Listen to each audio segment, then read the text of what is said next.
വരൂ ഗായ്സ്, ഐറാസ് വ്ളോഗിലേക്ക് എല്ലാവർക്കും സ്വാഗതം. ഇന്ന് നമുക്ക് കാസർഗോഡ് സ്വന്തം മത്സ്യം തയ്യാറാക്കിയാൽ അതിനാവശ്യമായ പ്ലാവിൻ്റെ ഇല വേണം. നമുക്ക് പറിച്ചെടുക്കാം. പ്ലാവിൻ്റെ ഇല കുറേ കിട്ടിയിട്ടുണ്ട് ഇന്ന്. അതിൻ്റെ സൈഡെല്ലാം അതിൻ്റെ മൊട്ട് പൊട്ടിച്ച് കളയണം. എന്നിട്ട് നമുക്ക് തേങ്ങയും പഞ്ചസാരയും ഒന്ന് വഴറ്റിയെടുക്കണം. പഞ്ചസാരയും തേങ്ങയും വഴറ്റാതെയും ചെയ്യാം. ഇന്ന് ഞാൻ വഴറ്റി ചെയ്യുന്നതാണ്. അത് പഞ്ചസാര എല്ലാം പെട്ടെന്ന് അരിഞ്ഞു കിട്ടും.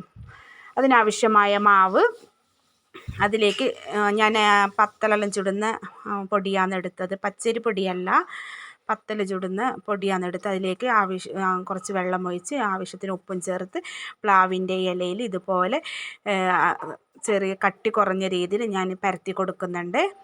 അതിലേക്ക് ഞാൻ പഞ്ചസാരയും തേങ്ങയും വഴറ്റിയത് ഇതിലേക്ക് ചേർത്ത് കൊടുക്കുന്നുണ്ട്. ഇതുപോലെ ചെറുതായിട്ട് ഞാൻ ചേർത്ത് കൊടുത്തു. അത് മടക്കി വെക്കണം. ഇതുപോലെ മടക്കി വെച്ചിട്ട് നമുക്ക് ആവിയിൽ വേവിച്ചെടുക്കണം. ബാക്കിയും അതുപോലെ ചെയ്തെടുക്കാം.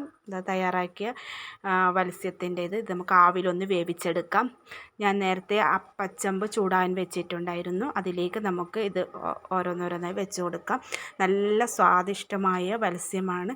പഴയ കാലങ്ങളിൽ പെട്ടെന്ന് വിരുന്ന് വരുമ്പോൾ അപ്പൂപ്പൻ അമ്മൂമ്മയെല്ലാം ചുട്ടുകൊടുത്ത ഒരു പലഹാരം കൂടിയാണ് ഇത്. ഞങ്ങൾ കാസർഗോട്ടുകാരുടെ സ്വന്തം മത്സ്യം.